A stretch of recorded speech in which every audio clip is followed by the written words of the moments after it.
Finish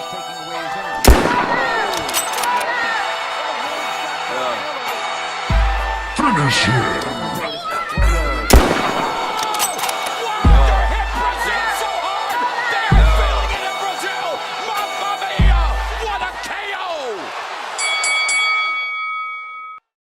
Welcome to Hitman Boxing. Hit that like and subscribe button. Make sure you hit that bell icon so you know when I drop new content. I'm back. Let's talk Shawn Porter. So Shawn Porter is looking to face the winner of Errol Spence versus Danny Garcia, which will be a unification bout for the WBC and IBF welterweight championships. I want to get into a couple of statements that Shawn Porter's released recently in regard to that potential matchup. Now, we know that Shawn Porter has already faced both of these guys. Most recently, he's taken an L to Errol Spence. And prior to that, he did beat Danny Garcia for his WBC championship. So let's go ahead and get into Shawn Porter's statement. I think the conversation remains the same. The conversation is me fighting the winner of Errol Spence Jr. and Danny Garcia. I don't think that's something Al Heyman is looking to change and or looking forward to changing. That's what I'm being told, that I get the winner. Shawn Porter's statement. So apparently he's being told that he's next up to fight the winner of Spence Garcia. I'm not a big fan of either matchup. You know, if Danny Garcia happens to win the fight, I don't want to see him fight Shawn Porter again. And I don't want to see Errol Spence fight Shawn Porter again. You know, in my honest opinion, I think that if Spence and Porter fight again, and this is really dependent on how Spence looks against Danny Garcia, I think he'll look fine. You know, his previous excuse was that he was basically spending his entire training camp making weight, but this does not appear to be the case this time. The only thing that he's really got to overcome is that, you know, potentially life-threatening accident that he was a part of a few months ago, where we saw it kind of take a toll on his psyche, his ability to speak. But in my opinion, from what I've heard from Errol Spence and what I've seen, he looks good. He sounds good. Pause. Now I think that Errol Spence is going to do a good job of getting, you know, taking control of the fight with Danny Garcia and making it a fight that there shouldn't be any questions surrounding who wins that fight. Now, if he has the rematch with Shawn Porter, and you can get me on record as saying this, I think that he beats Shawn Porter more convincingly. If he doesn't, he just might stop Shawn Porter. That's my opinion, okay? I think he could potentially stop Shawn Porter in the second fight. He might be like, well, you didn't stop him in the first fight.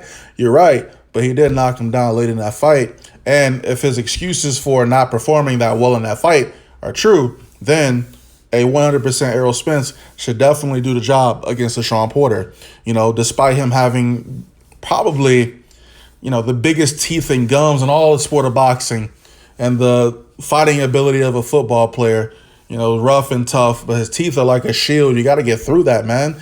Does he get custom fitted mouthpieces for them teeth, man? Those coochie cutters that he's got in his mouth, he can't even close his mouth when he goes to sleep at night. Come on. Who's this guy trying to fool? We're not big Shawn Porter advocates over here, if you haven't noticed. You know, him and his pops, his pimp, you know, that guy's so delusional. You know, the thing about Shawn Porter is, you know, I guess his biggest win at 147 is against Danny Garcia. But again, Danny Garcia doesn't have a marquee win at 147 either. So what does that make Shawn Porter's marquee win at 147 look like? It makes it look like trash. Because look, we got to get to the body bag season, right? Kell Brook, body bag. Keith Thurman, body bag. Errol Spence, put your body bag in a body bag. So right now you really dead. And what you're facing now is, you know, a rematch against two guys that you shouldn't be fighting. Now, another quote I want to get to right now is going to shape the rest of this conversation, and it's with regard to the WBO championship. Let's go ahead and get into the next statement from Shawn Porter. I think the only addition to the conversation is the WBC now also has me ranked number one, which makes me number one in two of the four sanctioning bodies, which isn't bad. I think that's amazing. I never saw that coming. So he's talking about him being ranked number 1 by the WBO, which was a great move by Bob Arum, in my opinion. The only issue with Bob Arum is the fact that he don't want to pay none of these PBC guys that come over, and he doesn't want to feed them to Terrence Crawford, essentially, right? Since most of y'all think Terrence Crawford is a god at 147, right? So he'd be feeding his fighters to Terrence Crawford. But I like the idea of seeing Terrence Crawford versus Shawn Porter over a Shawn Porter Spence rematch or over a Shawn Porter Danny Garcia rematch. I mean, I can't be the only one that feels that way. So, all summer or prior to this COVID stuff, I know that Shawn Porter and his father were talking about, Terrence Crawford. But I mean, when I see statements from Shawn Porter talking about Al Heyman wants you to fight the winner of Porter or the winner of Spence and Garcia, like that means that y'all's mind is already made up, and you're not even willing to negotiate with Terrence Crawford for a potential fight for the WBO championship. And I don't think that's cool. I don't think that's cool at all. I mean, I just don't get it, man. Maybe it's the fact that he feels that he had a really close fight with Spence, and he's already gone on record saying that he's picking Spence over Danny Garcia in this fight. So it's looking like he wants to get his rematch. But when do you ever really get rematches, dog? I mean, the 147 division is frustrating. And, 135 is really starting to amp up. The heavyweight division is amping up. But, 147, once one of the hottest divisions in boxing, is not so hot, not that interesting anymore, because we got all these politics in boxing. You've heard me on this mic time and time again.